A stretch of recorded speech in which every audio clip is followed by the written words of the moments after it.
بسم اللہ الرحمن الرحیم. شروع اللہ کا نام لے کر جو بڑا مہربان نہایت رحم والا ہے.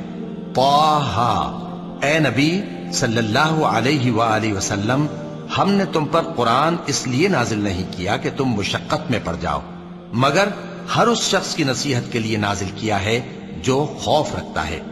یہ اس ذات کا اتارا ہوا ہے جس نے زمین اور اونچے اونچے آسمان بنائے، یعنی رحمان، جو عرش پر جلوہ افروز ہوا. جو کچھ آسمانوں میں ہے اور جو کچھ زمین میں ہے اور جو کچھ ان دونوں کے بیچ میں ہے اور جو کچھ مٹی کے نیچے ہے، سب اسی کا ہے. اور اگر تم پکار کر بات کہو تو کیا ہے، وہ تو آہستہ کہی ہوئی اور نہایت پوشیدہ بات تک کو جانتا ہے. اللہ وہ معبود برحق ہے کہ اس کے سوا کوئی معبود نہیں ہے، اس کے سب نام اچھے ہیں. اور کیا تمہیں موسیٰ کے حال کی خبر ملی ہے؟ جب انہوں نے آگ دیکھی تو اپنے گھر والوں سے کہا کہ تم یہاں ٹھہرو، میں نے آگ دیکھی ہے، میں وہاں جاتا ہوں، شاید اس میں سے میں تمہارے پاس انگارہ لاؤں یا آگ کے مقام سے اپنا رستہ معلوم کر سکوں. پھر جب وہ وہاں پہنچے تو آواز آئی کہ اے موسیٰ، میں تو تمہارا پروردگار ہوں، تو اپنے جوتے اتار دو، تم یہاں پاک میدان یعنی طویٰ میں ہو، اور میں نے تم کو منتخب کر لیا ہے، تو جو حکم دیا جائے اسے سنو. بے شک میں ہی اللہ ہوں، میرے سوا کوئی معبود نہیں، تو میری عبادت کیا کرو اور میری یاد کے لیے نماز پڑھا کرو. قیامت یقیناً آنے والی ہے، میں چاہتا ہوں کہ اس کے وقت کو پوشیدہ رکھوں تاکہ ہر شخص جو کوشش کرے اس کا بدلہ پائے. تو جو شخص اس پر ایمان نہیں رکھتا اور اپنی خواہش کے پیچھے چلتا ہے، کہیں تم کو اس کے یقین سے روک نہ دے، تو اس صورت میں تم ہلاک ہو جاؤ. اور اے موسیٰ، یہ تمہارے داہنے ہاتھ میں کیا ہے؟ انہوں نے کہا یہ میری لاٹھی ہے، اس پر میں ٹیک لگاتا ہوں اور اس سے اپنی بکریوں کے لیے پتے جھاڑتا ہوں، اور اس میں میرے اور بھی کئی فائدے ہیں. فرمایا کہ موسیٰ اسے زمین پر ڈال دو، تو انہوں نے اس کو ڈال دیا اور وہ یکا یک سانپ بن کر دوڑنے لگا. فرمایا کہ اسے پکڑ لو اور ڈرنا مت، ہم اس کو ابھی اس کی پہلی حالت پر لوٹا دیں گے. اور اپنا ہاتھ اپنی بغل میں دبا لو کہ وہ کسی عیب و بیماری کے بغیر سفید چمکتا دمکتا نکلے گا. یہ دوسری نشانی ہے تاکہ ہم تمہیں اپنے بڑے بڑے نشانات دکھائیں. تم فرعون کے پاس جاؤ کہ وہ سرکش ہو رہا ہے. کہا اے میرے پروردگار، اس کام کے لیے میرا سینہ کھول دے اور میرا کام آسان کر دے اور میری زبان کی گرہ کھول دے تاکہ وہ میری بات سمجھ لیں، اور میرے گھر والوں میں سے ایک کو میرا وزیر یعنی مددگار مقرر فرما، یعنی میرے بھائی ہارون کو. اس سے میری کمر کو مضبوط کر اور اسے میرے کام میں شریک کر تاکہ ہم تیری بہت سی تسبیح کریں اور تجھے کثرت سے یاد کریں. تو ہم کو ہر حال میں دیکھ رہا ہے. فرمایا موسیٰ، تمہاری دعا قبول کی گئی، اور ہم نے تم پر ایک بار اور بھی احسان کیا تھا جب ہم نے تمہاری والدہ کو الہام کیا تھا جو تمہیں بتایا جاتا ہے. وہ یہ تھا کہ اسے یعنی موسیٰ کو صندوق میں رکھو، پھر اس صندوق کو دریا میں ڈال دو تو دریا اس کو کنارے پر ڈال دے گا اور میرا اور اس کا دشمن اسے اٹھا لے گا.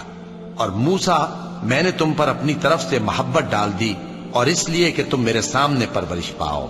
جب تمہاری بہن وہاں فرعون کے ہاں گئی اور کہنے لگی کہ میں تمہیں اس کا پتہ دوں جو اس کو پالے پوسے، تو اس طریق سے ہم نے تم کو تمہاری ماں کے پاس پہنچا دیا تاکہ ان کی آنکھیں ٹھنڈی ہوں اور وہ رنج نہ کریں.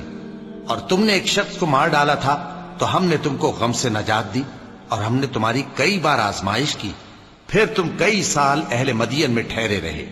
پھر اے موسیٰ، تم ایک اندازے پر آ پہنچے اور میں نے تم کو اپنے کام کے لیے بنایا ہے، تو تم اور تمہارا بھائی دونوں ہماری نشانیاں لے کر جاؤ اور میری یاد میں سستی نہ کرنا. دونوں فرعون کے پاس جاؤ کہ وہ سرکش ہو رہا ہے، اور اس سے نرمی سے بات کرنا، شاید وہ غور کرے یا ڈر جائے. دونوں کہنے لگے کہ اے ہمارے پروردگار، ہمیں خوف ہے کہ وہ ہم پر زیادتی کرنے لگے یا زیادہ سرکش ہو جائے. اللہ نے فرمایا کہ ڈرو مت، میں تمہارے ساتھ ہوں کہ سنتا اور دیکھتا ہوں. اچھا تو اس کے پاس جاؤ اور کہو کہ ہم آپ کے پروردگار کے بھیجے ہوئے ہیں، تو بنی اسرائیل کو ہمارے ساتھ جانے کی اجازت دیجیے اور انہیں عذاب نہ کیجیے. ہم آپ کے پاس آپ کے پروردگار کی طرف سے نشانی لے کر آئے ہیں، اور جو ہدایت کی بات مانے اس کو سلامتی ہو. ہماری طرف یہ وحی آئی ہے کہ جو جھٹلائے اور منہ پھیرے اس کے لیے عذاب تیار ہے. غرض موسیٰ اور ہارون فرعون کے پاس گئے. اس نے کہا کہ موسیٰ تمہارا پروردگار کون ہے؟ کہا کہ ہمارا پروردگار وہ ہے جس نے ہر چیز کو اس کی شکل و صورت بخشی پھر راہ دکھائی. کہا تو پہلی قوموں کا کیا حال ہوا؟ فرمایا کہ ان کا علم میرے پروردگار کو ہے جو کتاب میں لکھا ہوا ہے. میرا پروردگار نہ چوکتا ہے نہ بھولتا ہے. وہ وہی تو ہے جس نے تم لوگوں کے لیے زمین کو فرش بنایا اور اس میں تمہارے لیے رستے بنا دیے اور آسمان سے پانی برسایا، پھر اس سے مختلف نباتات پیدا کی کہ خود بھی کھاؤ اور اپنے مویشیوں کو بھی چراؤ. بے شک ان باتوں میں عقل والوں کے لیے بہت سی نشانیاں ہیں. اسی زمین سے ہم نے تم کو پیدا کیا اور اسی میں ہم تمہیں لوٹائیں گے اور اسی سے ہم تمہیں دوسری دفعہ نکالیں گے. اور ہم نے فرعون کو اپنی سب نشانیاں دکھائیں مگر وہ تکذیب اور انکار ہی کرتا رہا. کہنے لگا کہ موسیٰ کیا تم ہمارے پاس اس لیے آئے ہو کہ اپنے جادو کے زور سے ہمیں ہمارے ملک سے نکال دو؟ تو ہم بھی تمہارے مقابل ایسا ہی جادو لائیں گے. تو ہمارے اور اپنے درمیان ایک وقت مقرر کر لو کہ نہ تو ہم اس کے خلاف کریں اور نہ تم، اور یہ مقابلہ ایک ہموار میدان میں ہوگا. موسیٰ نے کہا کہ آپ کے لیے یوم زینت کا وعدہ ہے اور یہ کہ لوگ اس روز دن چڑھے اکٹھے ہو جائیں. تو فرعون لوٹ گیا اور اپنے سامان جمع کر کے پھر آیا. موسیٰ نے ان جادوگروں سے کہا کہ یہ تمہاری بربادی ہوگی.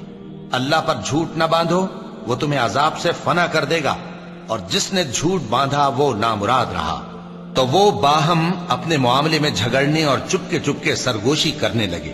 کہنے لگے یہ دونوں جادوگر ہیں، چاہتے ہیں کہ اپنے جادو کے زور سے تم کو تمہارے ملک سے نکال دیں اور تمہارے بہترین مذہب کو نابود کر دیں.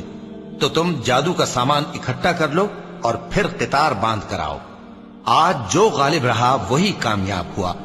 جادوگر بولے کہ موسیٰ یا تو تم اپنی چیز ڈالو یا ہم اپنی چیزیں پہلے ڈالتے ہیں. موسیٰ نے کہا بلکہ تم ہی پہلے ڈالو.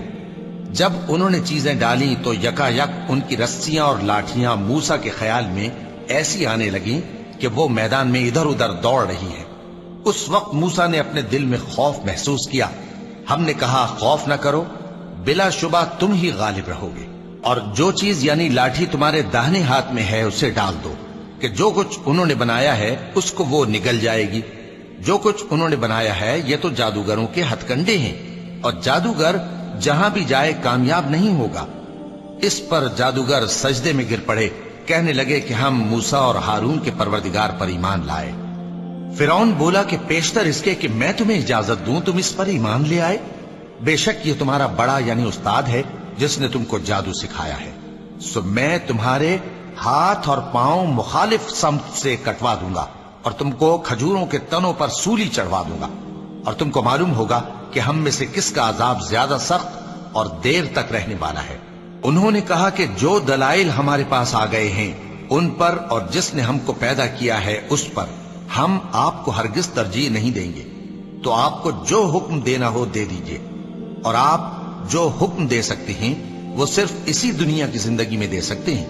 ہم تو اپنے پروردگار پر ایمان لے آئے تاکہ وہ ہمارے گناہوں کو معاف کرے اور اسے بھی جو آپ نے ہم سے زبردستی جادو کرایا. اور اللہ سب سے اچھا ہے اور ہمیشہ باقی رہنے والا ہے.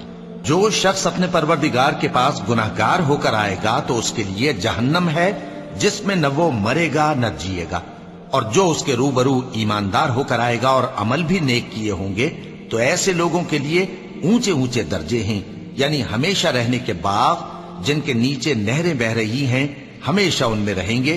اور یہ اس شخص کا بدلہ ہے جو پاک ہوا. اور ہم نے موسیٰ کی طرف وہی بھیجی کہ ہمارے بندوں کو راتوں رات نکال لے جاؤ، پھر ان کے لیے سمندر میں لاٹھی مار کر خشک رستہ بنا دو. پھر تم کو نہ فرعون کے آ پکڑنے کا خوف ہوگا اور نہ غرق ہونے کا ڈر. پھر فرعون نے اپنے لشکروں کے ساتھ ان کا تعاقب کیا تو سمندر کی موجوں نے ان پر چڑھ کر انہیں ڈھانک لیا یعنی ڈبو دیا. اور فرعون نے اپنی قوم کو گمراہ کر دیا اور سیدھے رستے پر نہ ڈالا. اے آل یعقوب، ہم نے تم کو تمہارے دشمن سے نجات دی اور تورات دینے کے لیے تم سے کوہ طور کی داہنی جانب مقرر کی اور تم پر من اور سلوہ نازل کیا، اور حکم دیا کہ جو پاکیزہ چیزیں ہم نے تم کو دی ہیں ان کو کھاؤ اور اس میں حد سے نہ نکلنا، ورنہ تم پر میرا غضب نازل ہوگا، اور جس پر میرا غضب نازل ہوا وہ ہلاک ہو گیا.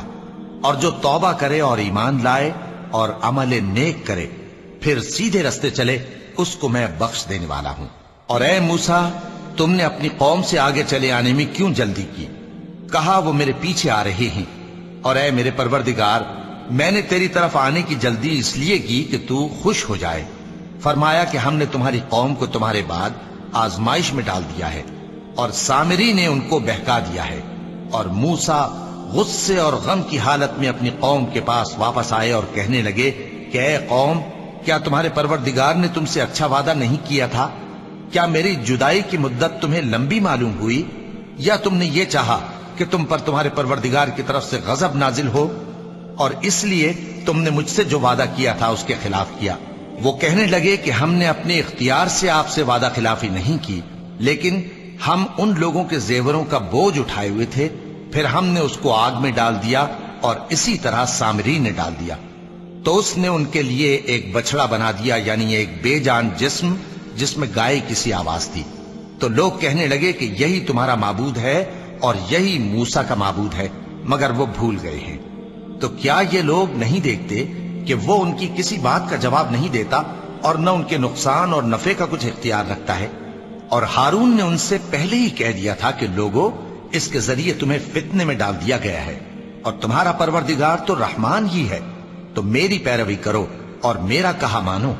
وہ کہنے لگے کہ جب تک موسیٰ ہمارے پاس واپس نہ آئیں ہم تو اس کی پوجا پر قائم رہیں گے۔ پھر موسیٰ نے ہارون سے کہا کہ اے ہارون، جب تم نے ان کو دیکھا تھا کہ گمراہ ہو گئے ہیں تو تم کو کس چیز نے روکا تھا؟ یعنی اس بات سے کہ تم میرے پیچھے چلے آؤ، بھلا تم نے میرے حکم کے خلاف کیوں کیا؟ کہنے لگے کہ اے ماں جائے، میری داڑھی اور سر کے بالوں کو نہ پکڑیے، میں تو اس سے ڈرا کہ آپ یہ نہ کہیں کہ تم نے بنی اسرائیل میں تفرقہ ڈال دیا اور میری بات کو ملحوظ نہ رکھا۔ موسیٰ نے فرمایا تو اے سامری، تیرا کیا حال ہے؟ اس نے کہا کہ میں نے ایسی چیز دیکھی جو اوروں نے نہیں دیکھی، تو میں نے فرشتے کے نقش پا سے مٹی کی ایک مٹھی بھر لی، پھر اس کو بچڑے کے جسم میں ڈال دیا، اور مجھے میرے جی نے اس کام کو اچھا بتایا۔ موسیٰ نے کہا جا، تجھ کو دنیا کی زندگی میں یہ سزا ہے کہ کہتا رہے کہ مجھ کو ہاتھ نہ لگانا، اور تیرے لیے ایک اور وعدہ ہے، یعنی عذاب کا جو تجھ سے ٹل نہ سکے گا، اور جس معبود کی پوجا پر تو جمع ہوا تھا اس کو دیکھ، ہم اسے جلا دیں گے، پھر اس کی راکھ کو اڑا کر دریا میں بکھیر دیں گے۔ تمہارا معبود تو اللہ ہی ہے، جس کے سوا کوئی معبود نہیں، اس کا علم ہر چیز پر محیط ہے۔ اس طرح ہم تم سے وہ حالات بیان کرتے ہیں جو گزر چکے ہیں، اور ہم نے تمہیں اپنے پاس سے نصیحت کی کتاب عطا فرمائی ہے۔ جو شخص اس سے منہ پھیرے گا وہ قیامت کے دن گناہ کا بوجھ اٹھائے گا۔ ایسے لوگ ہمیشہ اس عذاب میں مبتلا رہیں گے، اور یہ بوجھ قیامت کے روز ان کے لیے برا ہوگا، جس روز سور پھونکا جائے گا، اور ہم گناہگاروں کو یوں اکٹھا کریں گے کہ ان کی آنکھیں نیلی نیلی ہوں گی۔ تو وہ آپس میں آہستہ آہستہ کہیں گے کہ تم دنیا میں صرف 10 ہی دن رہے ہو، جو باتیں یہ کریں گے ہم خوب جانتے ہیں۔ اس وقت ان میں سب سے اچھی راہ والا یعنی عاقل و ہوش مند کہے گا کہ نہیں، بلکہ صرف ایک ہی روز ٹھہرے ہو۔ اور اے نبی صلی اللہ علیہ وآلہ وسلم، لوگ تم سے پہاڑوں کے بارے میں دریافت کرتے ہیں، کہہ دو کہ میرا رب ان کو راکھ بنا کر بکھیر دے گا، پھر زمین کو ہموار میدان کر چھوڑے گا جس میں تم کوئی نشیب و فراز نہ دیکھو گے۔ اس روز لوگ پکارنے والے کے پیچھے چلیں گے اور اس کی پیروی سے انحراف نہ کر سکیں گے، اور رحمان کے سامنے آوازیں پست ہو جائیں گی، تو تم ایک ہلکی آواز کے سوا کوئی آواز نہ سنو گے۔ اس روز کسی کی سفارش کچھ فائدہ نہ دے گی مگر اس شخص کی جسے رحمان اجازت دے اور اس کی بات کو پسند فرمائے۔ جو کچھ ان کے آگے ہے اور جو کچھ ان کے پیچھے ہے وہ اس کو جانتا ہے، اور وہ اپنے علم سے اللہ کے علم کا احاطہ نہیں کر سکتے۔ اور اس زندہ و قائم کے روبرو منہ لٹک جائیں گے، اور جس نے ظلم کا بوجھ اٹھایا وہ نامراد رہا، اور جو نیک کام کرے گا اور مومن بھی ہوگا تو اس کو نہ ظلم کا خوف ہوگا اور نہ نقصان کا۔ اور ہم نے اس کو اسی طرح کا قرآن عربی نازل کیا ہے، اور اس میں طرح طرح کے ڈراوے بیان کر دیے ہیں تاکہ لوگ پرہیزگار بنیں یا اللہ ان کے لیے نصیحت پیدا کر دے۔ تو اللہ جو سچا بادشاہ ہے، عالی قدر ہے، اور قرآن کی وحی جو تمہاری طرف بھیجی جاتی ہے اس کے پورا ہونے سے پہلے قرآن کے پڑھنے میں جلدی نہ کیا کرو، اور دعا کرو کہ میرے پروردگار مجھے اور زیادہ علم دے۔ اور ہم نے پہلے آدم سے عہد لیا تھا مگر وہ اسے بھول گئے، اور ہم نے ان میں ارادے کی پختگی نہ پائی۔ اور جب ہم نے فرشتوں سے کہا کہ آدم کے آگے سجدہ کرو تو سب سجدے میں گر پڑے مگر ابلیس نے انکار کیا۔ اس پر ہم نے فرمایا کہ آدم، یہ تمہارا اور تمہاری بیوی کا دشمن ہے، تو یہ کہیں تم دونوں کو بہشت سے نہ نکلوا دے، پھر تم تکلیف میں پڑ جاؤ۔ یہاں تم کو یہ آسائش ہے کہ نہ بھوکے رہو نہ ننگے، اور یہ کہ نہ پیاسے رہو اور نہ دھوپ کھاؤ۔ پھر شیطان نے ان کے دل میں وسوسہ ڈالا اور کہا کہ آدم، بھلا میں تم کو ایسا درخت بتاؤں جو ہمیشہ کی زندگی کا باعث ہو اور ایسی بادشاہت کہ کبھی زائل نہ ہو؟ سو دونوں نے اس درخت کا پھل کھا لیا تو ان پر ان کی شرم گاہیں ظاہر ہو گئیں، اور وہ اپنے اوپر بہشت کے پتے چپکانے لگے۔ اور آدم نے اپنے پروردگار کے حکم کے خلاف کیا تو وہ اپنے مقصد سے بے راہ ہو گئے۔ پھر ان کے پروردگار نے ان کو نوازا تو ان پر مہربانی سے توجہ فرمائی اور سیدھی راہ بتائی۔ فرمایا کہ تم دونوں یہاں سے نیچے اتر جاؤ، تم میں بعض کے دشمن ہوں گے، پھر اگر میری طرف سے تمہارے پاس ہدایت آئے تو جو شخص میری ہدایت کی پیروی کرے گا وہ نہ گمراہ ہوگا اور نہ تکلیف میں پڑے گا، اور جو میری نصیحت سے منہ پھیرے گا اس کی زندگی تنگ ہو جائے گی، اور قیامت کو ہم اسے اندھا کر کے اٹھائیں گے۔ وہ کہے گا کہ میرے پروردگار، تو نے مجھے اندھا کر کے کیوں اٹھایا؟ میں تو دیکھتا بھالتا تھا۔ اللہ فرمائے گا کہ ایسا ہی چاہیے تھا، تیرے پاس ہماری آیتیں آئیں تو تو نے ان کو بھلا دیا، اسی طرح آج ہم تجھ کو بھلا دیں گے۔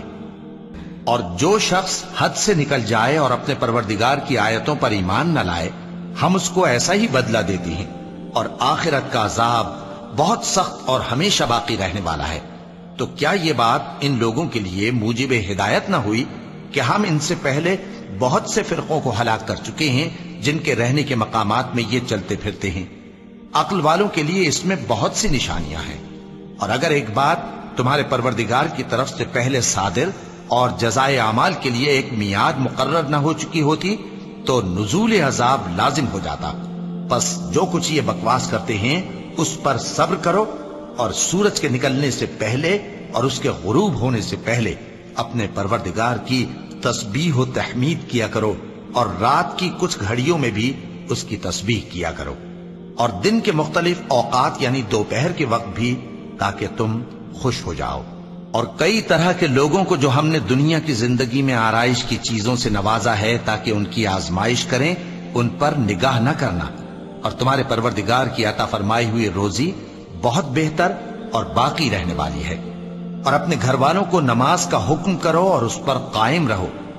ہم تم سے روزی کے خواستگار نہیں بلکہ تمہیں ہم روزی دیتے ہیں، اور نیک انجام اہل تقوی کا ہے۔